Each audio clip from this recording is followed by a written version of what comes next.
What's up guys, Michael Harlin, we're here at Baitworks. I'm going to talk about some of my favorite techniques and baits for the month of February. And first I'm going to talk about FX Custom rods.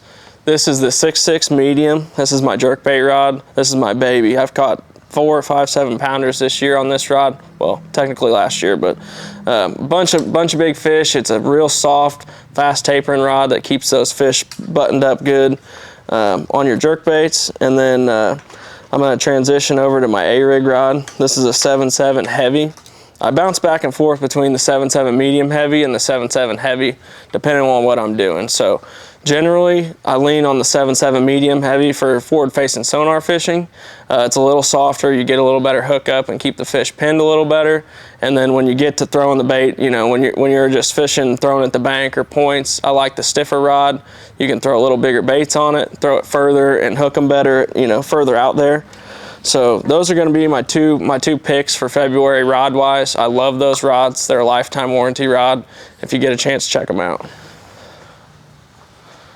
It's no surprise that an Alabama rig's going to play in the month of February, all through the spring really until the fish start to spawn.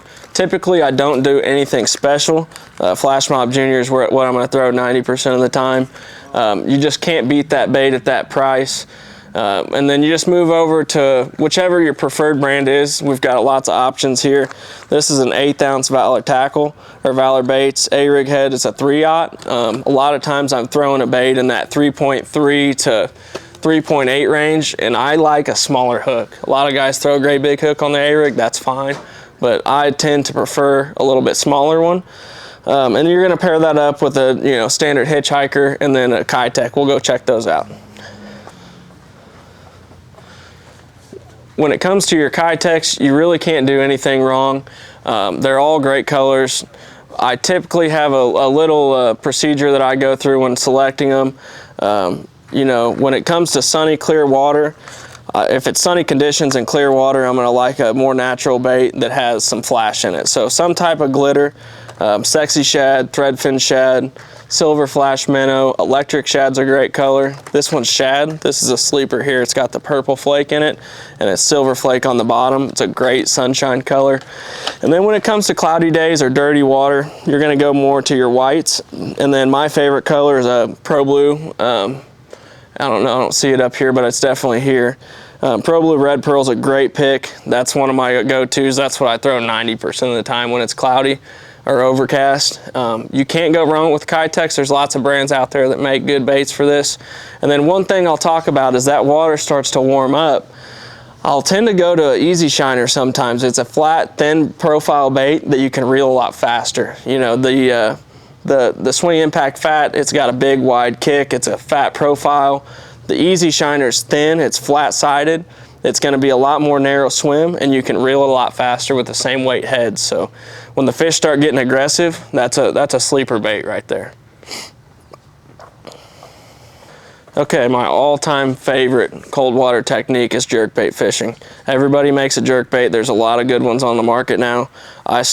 My confidence lies with a Megabass Vision 110. You can use the juniors and stuff on the clear water impoundments like Table Rock, but at Lake of the Ozarks, we've got a lot of big shad. I'm gonna go with the full-size bait. One thing I've been doing a lot recently is fishing the +1, either getting the bait deeper, and another thing that's not talked about a whole lot is this +1 bill comes through structure way better than the regular bill. So if you're dealing with brush or rock, and even sometimes throwing it shallow, the +1 is a great option. Typically, I'm gonna go with your more translucent colors when it's sunny, and then if it's cloudy, I'm gonna go to like a French pearl style bait like this. And one of my favorites, the big fish catcher, is this clown color right here. You get some stained water in a sunny day, you cannot beat that color, I promise you. So anytime the water's cold and semi-clear, the Vision 110 is definitely my go-to. You better check those out. For my last technique for cold water, this is definitely something that's gonna play. This is a Crocagator football shaker head, 1/4 ounce. We're gonna go find some swamp bugs and pair them up.